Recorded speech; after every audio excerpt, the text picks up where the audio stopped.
الحمد لله نحمده ونستعينه ونستغفره ونعوذ بالله من شرور أنفسنا ومن سيئات أعمالنا.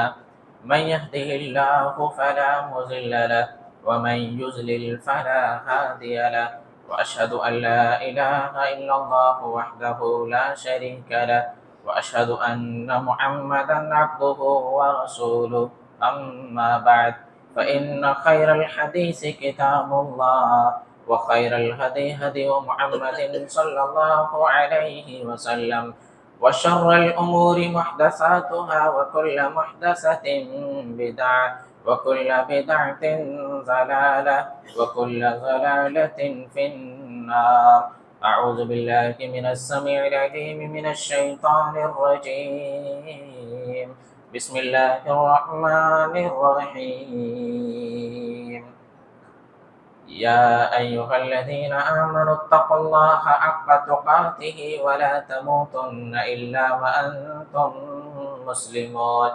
يا أيها الناس اتقوا ربكم الذي خلقكم من نفس واحدة وخلق منها زوجها وبث منهما رجالا كثيرا ونساء، واتقوا الله الذي تساءلون به والأرحام، إن الله كان عليكم رقيبا. يا أيها الذين آمنوا اتقوا الله وقولوا قولا سديدا يصلح لكم أعمالكم ويغفر لكم ذنوبكم، ومن يطع الله ورسوله فقد فاز فوزا عظيما. بسم الله الرحمن الرحيم. قد أفلح المؤمنون الذين هم في صلاتهم خاشعون، والذين هم عن اللغو معرضون، والذين هم للزكاة فاعلون، والذين هم لفروجهم حافظون إلا على أزواجهم أو ما ملكت أيمانهم فإنهم غير ملومين. فمن ابتغى وراء ذلك فأولئك هم العادون، والذين هم لأماناتهم وعهدهم راعون، والذين هم على صلواتهم يحافظون. أولئك هم الوارثون الذين يرثون الفردوس هم فيها خالدون. رب ذوالجلال والاکرام، خالق ارض و سماوات، مالک انس و جان، حمد و ثنا، تعریف و توصیف، مدح و ستائش، عظمت و کبریائی، بڑھائی، بزرگی اسی وحدہ لا شریک لہو کے لیے ہے جو ہمارا خالق ہے، مالک ہے، پالنہار ہے۔ اور بے انتہا درود و سلام نازل ہو اللہ کے آخری نبی، نبی محترم، نبی مجسم، رحمت للعالمین، سید الاولین والآخرین، جناب محمد الرسول اللہ صلی اللہ علیہ وسلم پر، اور ان تمام لوگوں پر جنہوں نے آپ کے دین، آپ کے طریقے، آپ کی لائی ہوئی شریعت کی پیروی کی، ان تمام پر بھی اللہ رب العالمین کی سعادت برکت نازل ہو۔ محترم بزرگوں، نوجوان ساتھی اور پیارے بچوں، میں نے خطبہ مسنونہ کے بعد قرآن مجید کے 18ویں پارے کی آغاز کی، آیت نمبر 1 سے لے کر کے آیت نمبر 11 تک آپ کے سامنے پڑھی۔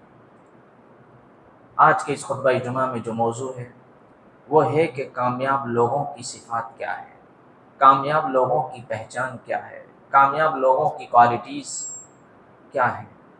میں نے آپ کے سامنے سورہ مومنون کی آیت نمبر 1 سے لے کر کے آیت نمبر 11 تک آپ کے سامنے پڑھی۔ ان 11 آیتوں میں اللہ تبارک و تعالیٰ نے کامیاب بندوں کا ذکر کیا ہے۔ اللہ تبارک و تعالیٰ نے بتایا ہے کہ کامیاب کون ہے اور کامیاب لوگوں کی صفات کیا ہے۔ تو آئیے پہلے ان آیات کو 11 آیات کو ہم اختصار کے ساتھ سمجھ لیتے ہیں، اور اس کے بعد انشاءاللہ 3 چیزوں پر، 3 آیتوں پر انشاءاللہ تفصیل کے ساتھ ہم بات کریں گے۔ شروع کرتے ہیں۔ قد افلح المؤمنون، کامیاب ہو گئے ایمان والے، کامیاب ہو گئے مومن۔ یہ پہلی صفت ہے کامیابی کی، یہ پہلی پہچان ہے کامیابی کی، ایمان والے۔ الذین هم فی صلاتهم خاشعون، کامیاب ہو گئے ایمان والے۔ کون سے ایمان والے؟ الذین هم فی صلاتهم خاشعون، جو اپنی نمازوں کے اندر خشوع اور خضوع اختیار کرتے ہیں، جو اپنی نمازوں کے اندر عاجزی اختیار کرتے ہیں، جو اپنی نمازوں کے اندر ڈرتے ہیں۔ اب یہ خشوع اور خضوع کا کیا مطلب ہے، انشاءاللہ اس پر بعد میں انشاءاللہ تفصیل سے بات کریں گے۔ یہ دوسری چیز ہے کامیابی کی۔ تیسری چیز والذین هم عن اللغو معرضون، کامیاب ہیں وہ لوگ جو لغو چیزوں سے، بےہودہ چیزوں سے، بیکار کی چیزوں سے، گندی چیزوں سے، فالتو کی چیزوں سے دور رہتے ہیں۔ اب یہ لغو چیزیں، بےہودہ چیزیں، بیکار کی اور فالتو کی چیزیں کیا ہیں، اس پر بھی انشاءاللہ تفصیل سے ہم آپ کے سامنے بات کریں گے۔ یہ تین چیزیں ہو گئی کامیابی کی۔ چوتھی چیز والذین هم للزکاة فاعلون، کامیاب ہیں وہ لوگ جو زکوٰۃ ادا کرتے ہیں۔ ایک ترجمہ یہ ہے زکوٰۃ ادا کرنا، اور ایک ترجمہ یہ ہے جو اپنے نفس کا تزکیہ کرتے ہیں، جو اپنے نفس کو پاک کرتے ہیں شرک سے، بغض سے، حسد سے، کینہ سے، دنیا کی غلاظت اور عداوتوں سے اپنے نفس کو پاک کرتے ہیں۔ اسی لیے اللہ تبارک و تعالیٰ نے سورہ شمس کے اندر فرمایا کہ قد افلح من زکاہا، کامیاب ہوا وہ شخص جس نے اپنے نفس کو پاک کر لیا شرک سے، بغض سے، حسد سے اور مسلمانوں کی عداوت اور نفرت سے، دنیا کی گندگی اور غلاظتوں سے جس نے اپنے نفس کو پاک کر لیا وہ کامیاب ہوا۔ وقد خاب من دساہا، اور ناکام اور نامراد ہوا وہ شخص جس نے اپنے نفس کو دنیا کی غلاظتوں میں، شرک میں، بغض میں، حسد میں، عداوت میں، دنیا کی گندگی اور غلاظتوں میں اپنے نفس کو چھوڑ دیا، وہ ناکام اور نامراد ہوا۔ تو میرے بھائیوں اس آیت کا دونوں مطلب لیا جا سکتا ہے، والذین هم للزکاة فاعلون، کامیاب ہیں وہ لوگ جو زکوٰۃ ادا کرتے ہیں اور جو اپنے نفس کو پاک کرتے ہیں دنیا کی غلاظتوں سے، جو اپنے نفس کو پاک کرتے ہیں۔ چار چیزیں ہو گئی۔ پانچویں چیز والذین هم لفروجهم حافظون، کامیاب ہیں وہ لوگ جو اپنی شرمگاہوں کی حفاظت کرتے ہیں، الا علی ازواجهم او ما ملکت ایمانهم فانهم غیر ملومین، ان کی شرمگاہ کے لیے جو حلال اور جائز راستہ اللہ تبارک و تعالیٰ نے بنایا ہے، وہ نکاح کر کے، شادی کر کے اس کو اختیار کرتے ہیں، تو اللہ فرماتا ہے فانهم غیر ملومین، ان کے لیے کوئی ملامت نہیں ہے، ان کے لیے کوئی حرج نہیں ہے۔ فمن ابتغى وراء ذلك فاولئك هم العادون، ہاں اس میں بھی اگر کوئی جائز حد سے آگے بڑھ جاتا ہے، اللہ تبارک و تعالیٰ نے جو جائز حد بنائی ہے، شریعت کا جو قانون بنایا ہے، اس قانون کی لمٹ کو اگر کوئی پار کرتا ہے، اس قانون کو اگر کوئی کراس کرتا ہے، تو اللہ فرماتا ہے فاولئک هم العادون، یہی لوگ حد سے تجاوز کرنے والے ہیں، یہی لوگ بغاوت کرنے والے ہیں۔ تو پانچویں چیز اللہ تبارک و تعالیٰ نے کیا فرمائی کہ والذین هم لفروجهم حافظون، کامیاب ہیں وہ لوگ جو اپنی شرمگاہوں کی حفاظت کرتے ہیں، جو زناکاری نہیں کرتے، بدکاری نہیں کرتے۔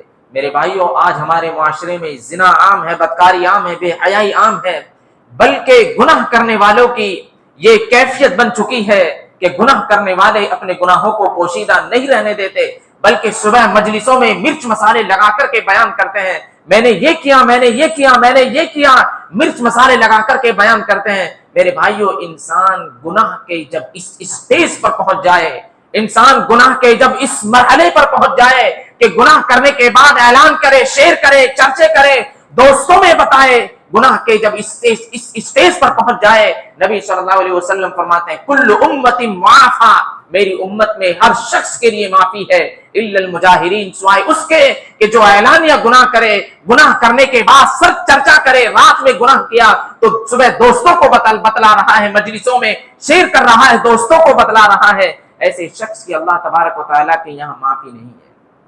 تو میرے بھائیوں پانچویں چیز اللہ تبارک و تعالیٰ نے کیا فرمائی کامیابی کی کہ جو اپنی شرمگاہوں کی حفاظت کرتے ہیں، جو زناکاری، بدکاری اور بے حیائی سے جو دور رہتے ہیں۔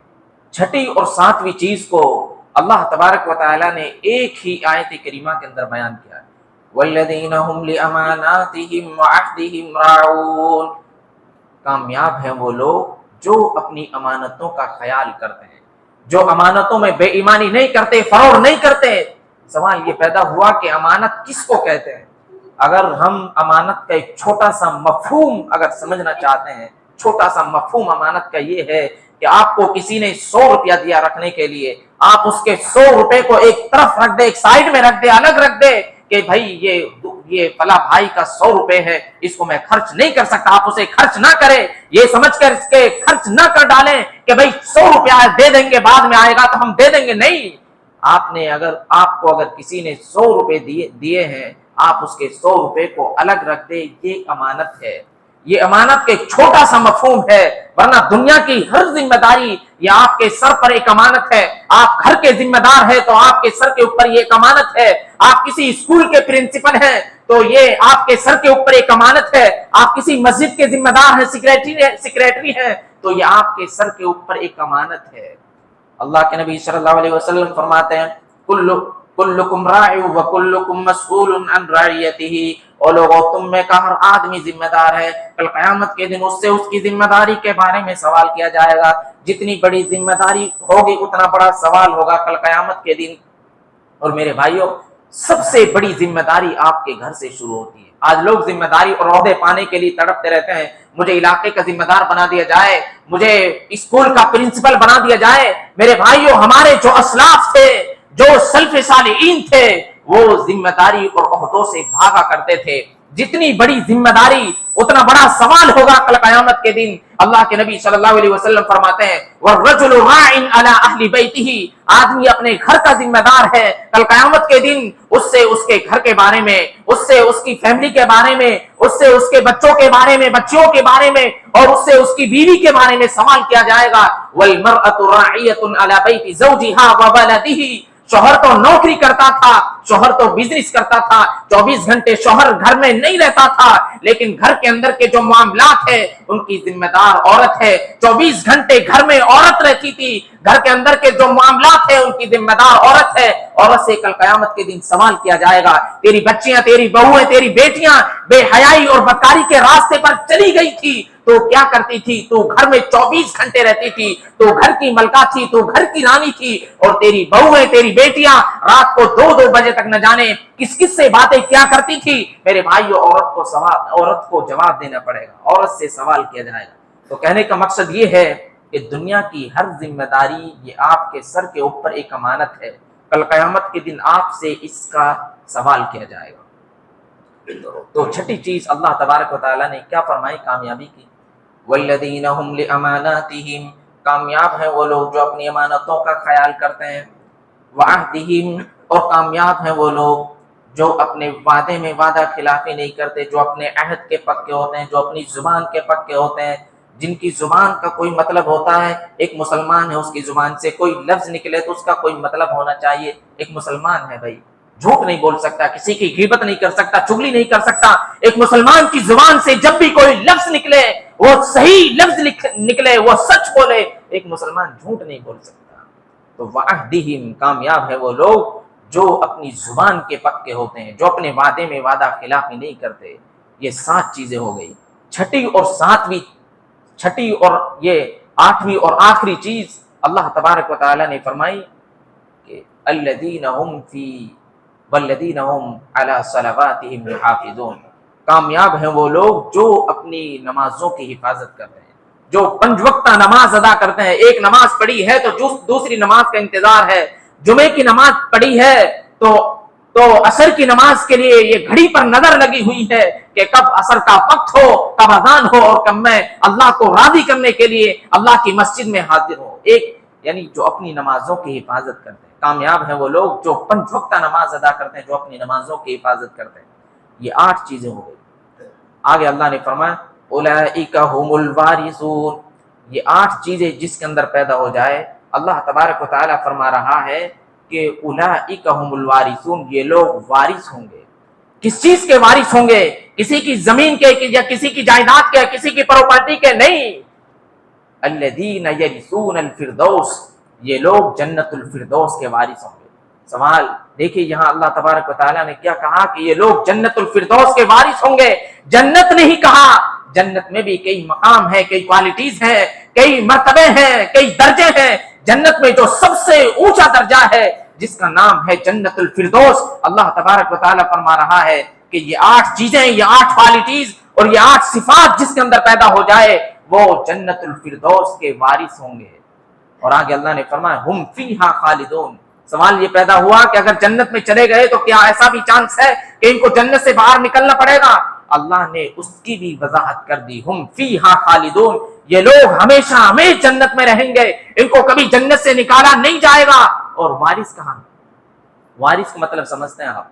وارث وہ ہوتا ہے اس کا جو حق ہے اس کو دنیا کی کوئی طاقت کاٹ نہیں سکتی، کوئی نہ دے یہ الگ بات ہے، لیکن شریعت نے جس کو وارث بنا دیا، جیسے بیٹا اپنے باپ کا وارث ہے، تو دنیا کی کوئی طاقت بیٹے کو باپ کی پراپرٹی سے، باپ کی جائیداد سے، باپ کی ملکیت سے، دنیا کی کوئی طاقت اسے محروم نہیں کر سکتی، وہ وارث ہے۔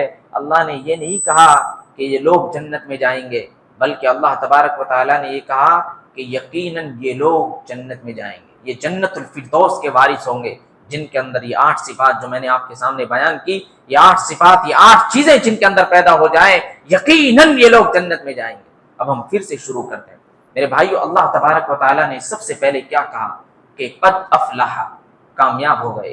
سوال یہ پیدا ہوا کہ کامیابی کس کو کہتے ہیں؟ اگر ہم سے کوئی سوال کرے، اگر ہم سے کوئی پوچھے کہ بھئی کامیابی کس کو کہتے ہیں، تو ہماری نظر میں تو کامیابی کا یہی معیار ہے، کامیابی یہی ہے کہ جس کے پاس دنیا میں اچھی گاڑی ہو، اچھی زندگی ہو، چین کی زندگی ہو، سکون کی زندگی ہو، آرام کی زندگی ہو، اچھا پیسہ ہو، وہی آدمی کامیاب ہے۔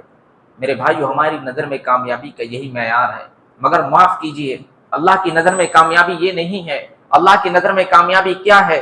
اللہ تبارک و تعالیٰ نے سورہ ال عمران آیت نمبر 185 کے اندر اس کی وضاحت کی ہے کہ اللہ کی نظر میں کامیاب کون ہے، کامیابی کیا ہے۔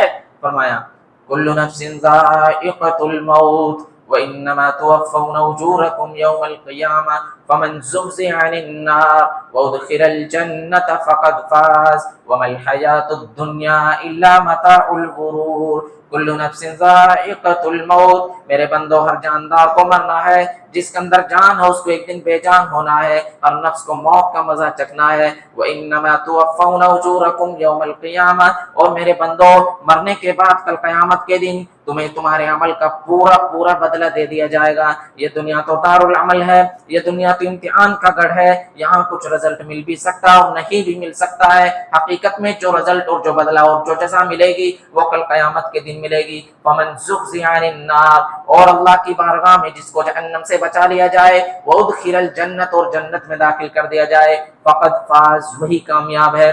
وَمَا الْحَيَاةُ الدُّنْيَا إِلَّا مَتَاعُ الْغُرُورِ، میرے بندو جس دنیا کے پیچھے پڑھ کر کے تم آخرت کو بھول بیٹھے ہو، جس دنیا کے پیچھے پڑھ کر کے تم اللہ کو بھول بیٹھے ہو، جس دنیا کے پیچھے پڑھ کر کے تم آخرت کو بھول بیٹھے ہو، یہ دنیا کی زندگی تو دھوکے کا سامان ہے، نہ مال تمہارے کام آنے والا ہے، نہ اولاد تمہارے کام آنے والی ہے۔ یہ اولاد تو تمہارا اس وقت تک ساتھ دے گی جب تک تمہارے جسم کے اندر جان ہے، جس وقت تمہارے جسم کے اندر سے جان ختم ہو گئی یہ دنیا تمہارا ساتھ نہیں دے گی۔ تو میرے بھائیو، اللہ تبارک و تعالیٰ کے یہاں کامیاب کون ہے؟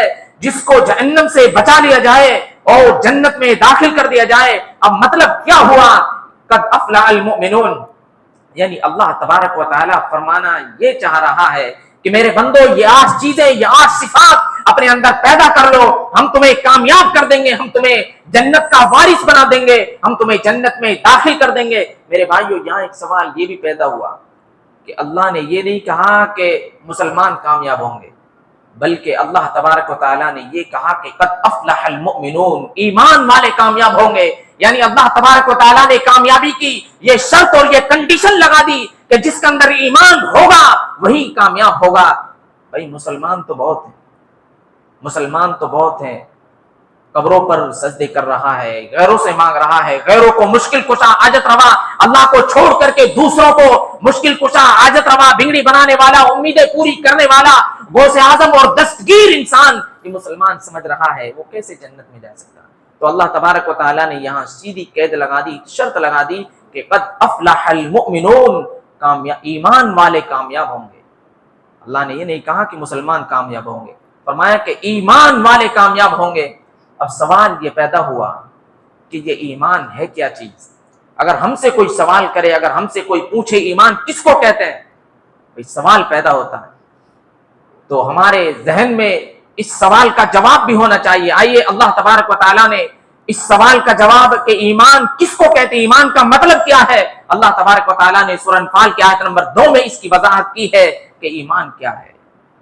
فرمایا انما المؤمنون الذين اذا ذكر الله وجلت قلوبهم واذا تليت عليهم آياته زادتهم ایمانا وعلى ربهم يتوکلون انما المؤمنون الذين اذا ذكر الله، میرے مومن بندے وہ ہیں جب ان کے سامنے اللہ کا ذکر کیا جائے، جب ان کے سامنے اللہ کا نام لیا جائے، وجلت قلوبهم، تو ان کا دل کانپ جائے، ان کا دل لرز جائے، ان کے دل میں اللہ کا ڈر اور اللہ کا خوف پیدا ہو جائے۔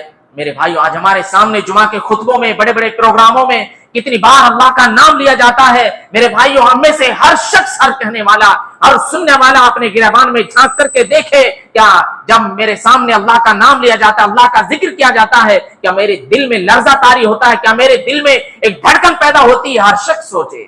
اور ایمان والے کون ہیں؟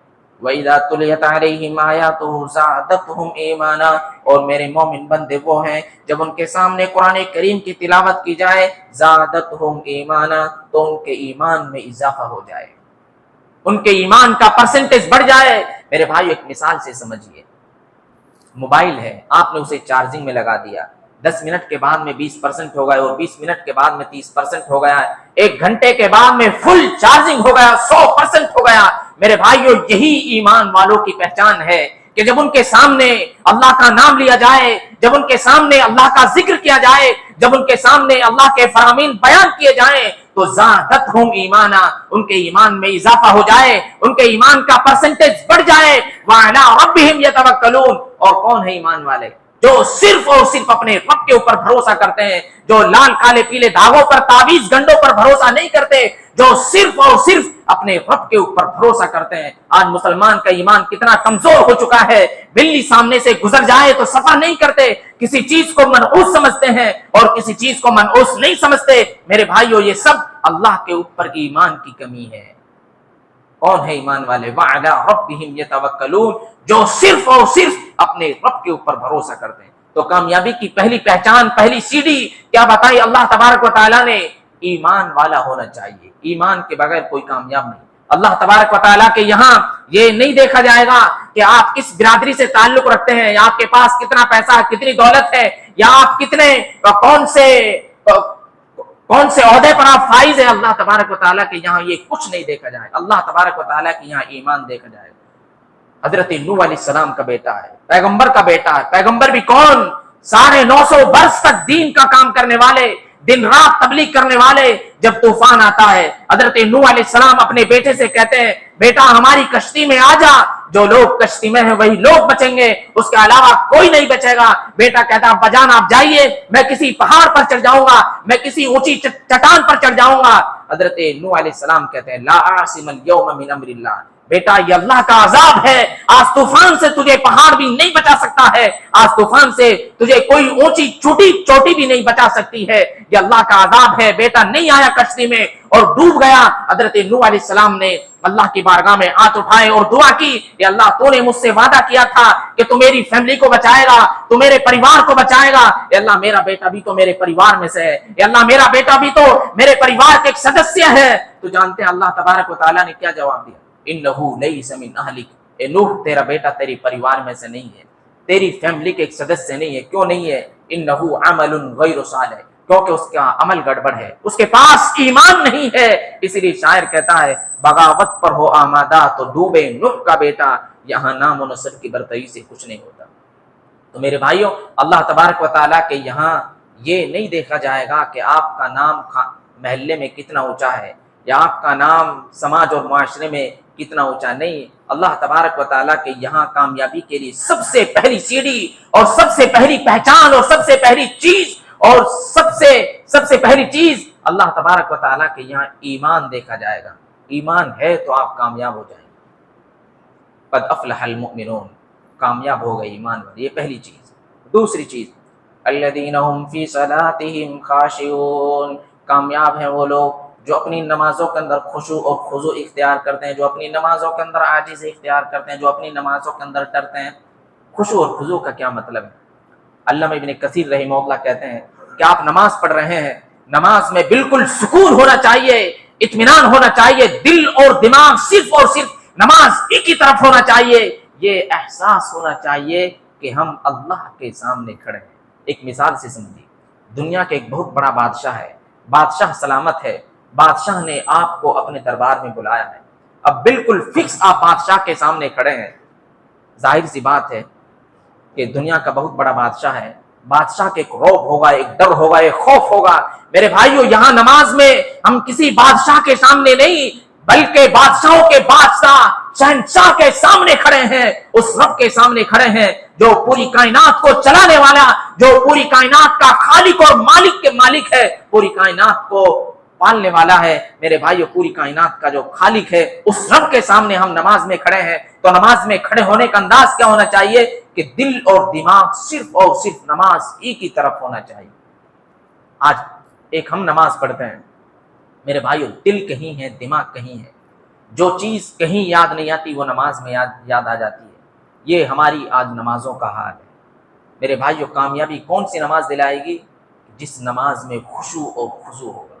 اسی لیے ایک صحابی اللہ کے نبی صلی اللہ علیہ وسلم کے پاس آتے ہیں، حضرت عثمان ابن ابی العاص کی روایت ہے، کہتے ہیں ان الشیطان قد حال بینی و بین صلاتی، کہ اللہ کے رسول، شیطان مجھے میری نماز میں آ کر کے مجھے ڈسٹرب کر رہا ہے، مجھے پریشان کر رہا ہے، اللہ کے رسول میں کیا کروں؟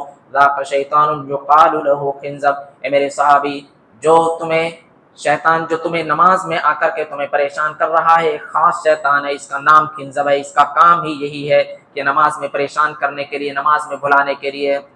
تو اللہ کے نبی صلی اللہ علیہ وسلم نے اس کا علاج بھی بتلا دیا، فتعوذ باللہ فاذا احسسته، اے میرے صحابی، جب تمہیں اس شیطان کا احساس ہو تو فتعوذ باللہ من الشیطان الرجیم، تو تم اعوذ باللہ من الشیطان الرجیم پڑھ لیا کرو، اور وتفل علی یسارک ثلاثا، اور اپنے بائیں جانب 3 مرتبہ تھفا دیا کرو، یہ اس شیطان کا علاج ہے۔ تو کامیابی کون سی نماز دلائے گی؟ میرے بھائیو، جس نماز کے اندر خشوع اور خضوع ہوگا۔ ایک ہم آج کل تو ہماری نمازوں کی گڑبڑی کی جو شروعات ہے وہ وضو سے ہی شروعات ہو جاتی ہے، نمازوں میں گڑبڑی کی شروعات وضو سے ہی ہو جاتی ہے۔ ہم فٹافٹ جب ہمیں یہ معلوم ہو جاتا ہے کہ ہاں اب امام کا خطبہ پورا ہونے والا ہے، یا بہت سارے لوگوں کی یہ عادت ہے کہ وہ جب چلتے ہیں کہ جب انہیں پتہ لگ جاتا ہے کہ ہاں اب امام کا خطبہ پورا ہونے والا ہے، اب نماز کھڑی ہونے والی ہے، یا مغرب کی نماز کھڑی ہونے والی ہے، اس وقت چلتے ہیں اور فٹافٹ وہ وضو کرتے ہیں اور فٹافٹ نماز پڑھ کر کے وہ چلے جاتے ہیں۔ میرے بھائیو، ایسی نماز اللہ تبارک و تعالیٰ کے یہاں کامیابی نہیں دلائے گی۔ کون سی نماز کامیابی دلائے گی؟ جس نماز کے اندر خشوع اور خضوع ہوگا۔ میرے بھائیو، اگر انسان صحیح ڈھنگ سے نبی صلی اللہ علیہ وسلم کے طریقے کے مطابق وضو کر لے اور 2 رکعت خشوع اور خضوع کے ساتھ دل کے اطمینان اور سکون کے ساتھ انسان اگر ادا کر لیتا ہے، نبی صلی اللہ علیہ وسلم فرماتے ہیں کہ غفر له ما تقدم من ذنبه، اللہ تبارک و تعالی اس کے تمام پچھلے گناہ معاف کر دیتا ہے۔ میرے بھائیو، خشوع اور نماز میں خشوع اور خضوع کی فضیلت کو سمجھیے۔ بہت ساری چیزیں ہیں خشوع اور خضوع کے تعلق سے، لیکن وقت اس بات کی اجازت نہیں دیتا ہے کہ اور چیزیں آپ کے سامنے بتلائی جائیں۔ تو دوسری چیز میں نے آپ کے سامنے بتلائی، کامیاب ہیں وہ لوگ جو اپنی نمازوں میں خشوع اور خضوع اختیار کرتے ہیں۔ تیسری چیز، وَالَّذِينَ هُمْ عَنِ اللَّغْوِ مُعْرِضُونَ، کامیاب ہیں وہ لوگ جو لغو چیزوں سے، بےہودہ چیزوں سے، بیکار کی چیزوں سے، گندی چیزوں سے، فالتو کی چیزوں سے دور رہتے ہیں۔ اب یہ لغو چیزیں، بےہودہ چیزیں، بیکار کی چیزیں کیا ہیں؟ بھائی موبائل ہے، ضرورت کی چیز ہے، کام کی چیز ہے، اس کے بغیر آج کا کاروبار نہیں ہو سکتا، کام نہیں ہو سکتا، مگر آدمی موبائل کے پیچھے اتنا مبتلا ہو جائے کہ نماز کا ہوش نہیں، بیوی کا ہوش نہیں، بچوں کا ہوش نہیں، تو یہ موبائل بھی لغو میں شامل ہے۔ والذین هم عن اللغو معرضون، کامیاب ہیں وہ لوگ جو بےہودہ چیزوں سے، فالتو کی چیزوں سے دور رہتے ہیں۔ آج ہمارے یہاں ہمارے نوجوان بچے موبائل پر گانے بجانے میں لگے ہوئے ہیں، اور آج کل تو بہت سارے ایپ چلے ہیں جس میں کوئی فلمی گانا ہوتا ہے، اس کے اوپر ویڈیو بنا کر کے اور اپنی آواز سیٹ کر کے شیئر کر رہے ہیں۔ مسلمان لڑکے تو لڑکیاں بھی شیئر کر رہی ہیں۔ یہ بڑی وبا چلی ہے میرے بھائیو، یہ ایمان والوں کی پہچان نہیں ہے، یہ مومنوں کی پہچان نہیں ہے، یہ متقی اور پرہیزگار لوگوں کی پہچان نہیں ہے۔ متقی اور پرہیزگار کون ہے؟ ایمان والے کون ہیں؟ وَإِذَا مَرُّوا بِاللَّغْوِ مَرُّوا كِرَامًا، میرے متقی اور پرہیزگار بندے وہ ہیں کہ جب وہ لغو چیزوں کے پاس سے، بیکار کی چیزوں کے پاس سے، فالتو کی چیزوں کے پاس سے گزرتے ہیں تو وہ شرافت کے ساتھ گزر جاتے ہیں۔ وہ لغو چیزوں میں، بیکار کی چیزوں میں، گندی چیزوں میں، فالتو کی چیزوں میں نہیں پڑتے، وہ شرافت کے ساتھ گزر جاتے ہیں۔ آج یہ چائے کے ہوٹل، یہ پان کی دکانیں، یہ لغو اور واہیات کی چیزوں سے بھری پڑی ہیں۔ گھنٹوں لوگ بیٹھ کر کے بکواس کرتے ہیں، ادھر کی باتیں ادھر کی باتیں، ان کی چغلی ان کی چغلی، ان کی غیبت ان کی غیبت۔ میرے بھائیو، کیا اتنا ٹائم ہے مسلمان کے پاس؟ لا يدخل الجنت نمام، چغل خور جنت میں نہیں جائے گا۔ میرے بھائیو، ایک حدیث پڑھ کر کے میں اپنی بات کو ختم کرتا ہوں، ٹائم بھی ہو گیا ہے، کہ صحابہ کرام کیسے تھے۔ اللہ کے نبی صلی اللہ علیہ وسلم صحابہ کے ساتھ بیٹھے ہوئے ہیں، اچانک آپ اپنے صحابہ سے کہتے ہیں یطلو علیکم الآن رجل من اہل الجنہ، اے میرے صحابہ، ابھی ابھی اس دروازے سے ایک جنتی آدمی آنے والے ہیں۔ صحابہ اکرام کی نظر دروازے پر لگ جاتی ہے۔ تھوڑی دیر کے بعد ایک انصاری صحابی ہاتھوں میں جوتا لیے ہوئے وضو کر کے آ رہے ہیں۔ صحابہ اکرام دیکھتے ہیں، پھر دوسرا دن آتا ہے، پھر اللہ کے نبی صلی اللہ علیہ وسلم فرماتے ہیں یطلو علیکم الآن رجل من اہل الجنہ، اے میرے صحابی، ابھی ابھی اس دروازے سے ایک جنتی آدمی آنے والے ہیں۔ پھر صحابہ اکرام دیکھتے ہیں، تین دن تک اللہ کے نبی صلی اللہ علیہ وسلم انہی کو جنتی قرار دیتے ہیں، انہی کا تذکرہ کرتے ہیں۔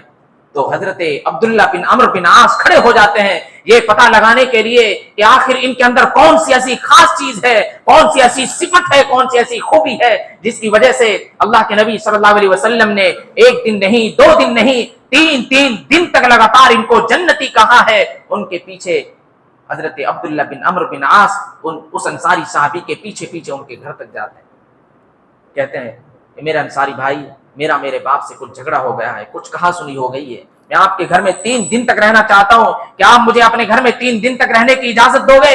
انصاری صحابی نے کہا ہاں آپ رہ سکتے ہیں۔ حضرت عبداللہ بن عمرو بن عاص کہتے ہیں کہ میں اس انصاری صحابی کے گھر میں 3 دن تک رہا اور میں لگاتار یہ دیکھتا رہا کہ وہ کیا کر رہے ہیں، مجھے ان کے اندر کوئی ایسی خاص چیز نظر نہیں آئی، لیکن جب 3 دن پورے ہو گئے اور میں نے کہا کہ میرے انصاری صحابی، اصل میں بات یہ ہے کہ اللہ کے نبی صلی اللہ علیہ وسلم نے 1 دن نہیں، 2 دن نہیں، 3 دن تک آپ کو لگاتار جنتی کہا ہے۔ میں یہ پتہ لگانے کے لیے آیا تھا کہ آخر آپ کے اندر کون سی ایسی خاص چیز ہے، کون سی ایسی خوبی ہے جس کی وجہ سے اللہ کے نبی نے 3 دن تک آپ کو جنتی کہا ہے۔ انصاری صحابی نے کہا کہ میرے بھائی جو ہے وہ آپ نے دیکھ لیا ہے، میرے اندر کوئی ایسی خاص چیز نہیں ہے، ہاں ایک چیز ہے میرے اندر، ہو سکتا ہے اسی کی وجہ سے نبی صلی اللہ علیہ وسلم نے مجھے جنتی کہا ہو، میرے اندر ایک چیز ہے، لا اجد فی قلبی غشا لاحد من المسلمین، میرے دل میں کسی کے لیے چور نہیں ہے، میرے دل میں کسی کے لیے دھوکہ نہیں ہے، ولا احسد احدا، اور نہ ہی میں کسی سے حسد کرتا ہوں، نہ ہی میں کسی سے بغض رکھتا ہوں، نہ ہی میں کسی سے دشمنی رکھتا ہوں، نہ ہی میں کسی سے نفرت اور عداوت رکھتا ہوں۔ میرے بھائیو، آج مسلمانوں کے محلے، گھر خاندان کنبے آج یہ حسد اور بغض کی آگ میں جل رہے ہیں۔ میرے بھائیو، یہ فالتو کی چیزیں چھوڑ دیں، میرے بھائیو یہ سب لغو چیزیں ہیں، فالتو کی چیزیں ہیں۔ میرے بھائیو، اگر ہم کامیاب ہونا چاہتے ہیں، اگر جنت میں جانا چاہتے ہیں، تو میرے بھائیو ہمیں لغو چیزوں سے، بیکار کی چیزوں سے، فالتو کی چیزوں سے ہمیں دور ہونا ہوگا۔ میرے بھائیو، ٹائم اس بات کی اجازت نہیں دیتا ہے کہ اور چیزیں آپ کے سامنے بتلائی جائے۔ میں نے آپ کے سامنے 3 چیزوں کی وضاحت آپ کے سامنے تفصیل کے ساتھ کی، اور رب العالمین سے آخر میں دعا کرتے ہیں کہ رب العالمین ہمیں جو چیزیں بتلائی گئی ہیں ہمیں ان پر عمل پیرا ہونے کی توفیق عطا فرما۔ آمین، وآخر دعوانا الحمدللہ رب العالمین۔